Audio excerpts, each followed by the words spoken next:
बस्ती आए हैं सकरार में। जी।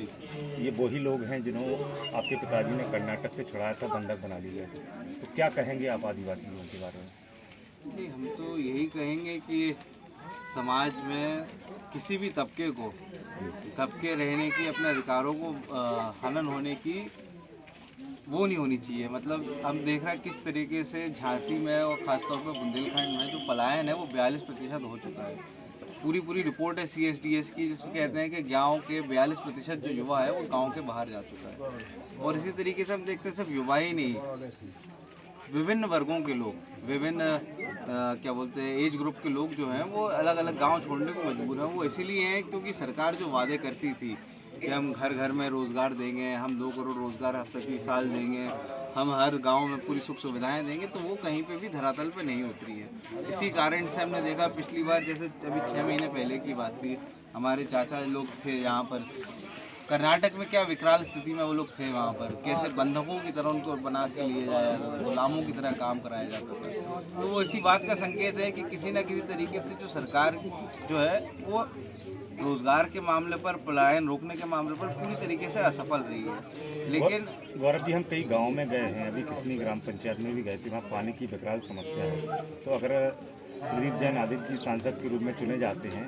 तो क्या आप नई योजना बनाएंगे बुंदेलखंड के लिए? जी देखिए, हम लोग की योजना में यही है कि हम फालतू बातें नहीं करेंगे, धरातल पे हमारी योजनाएं उतरें और जो नल डले वो सिर्फ ठेकेदार को पैसे कमाने के लिए ना डले, उसमें एक्चुअल में पानी आए।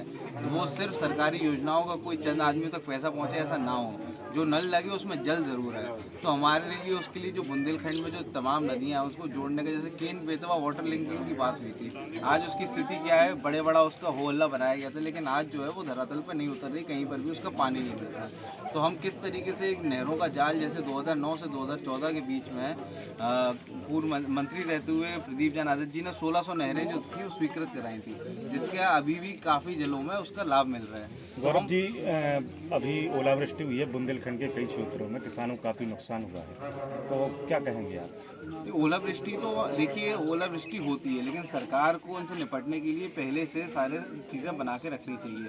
पिछली सरकारों में हमने देखा 146 करोड़ रुपए जो थे वो स्वीकृत हुए थे एक जिले के लिए, इस बार 2.5 करोड़ रुपए आपके स्वीकृत हुआ है।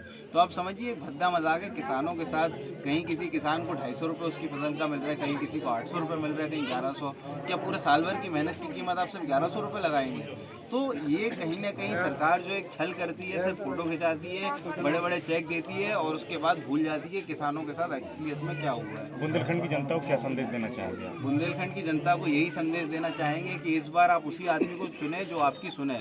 ऐसे आदमी को ना सुनिए जो 5 साल में सिर्फ आपके बीच में एक बार आता हो, जिसको चुनाव के बाद आपसे कोई मतलब नहीं रहता हो। जो आदमी आपकी हर सुख दुख में साथ रहे उसका साथ दें और ऐसी पार्टी को चुने जो ना सिर्फ आपके बारे में सोचे, आपके भविष्य के बारे में सोचे, बल्कि जो मुख्य मुद्दे हैं, जो आपका बेरोजगारी है, आपका क्या महंगाई है और जो किसानों की जो साथ जो MSP की बात है उसके ऊपर बात करें, उन लोगों को चुनिए। फालतू के जो मुद्दे उनमें झांसों में आकर अपना वोट जो है वो व्यर्थ ना कीजिए।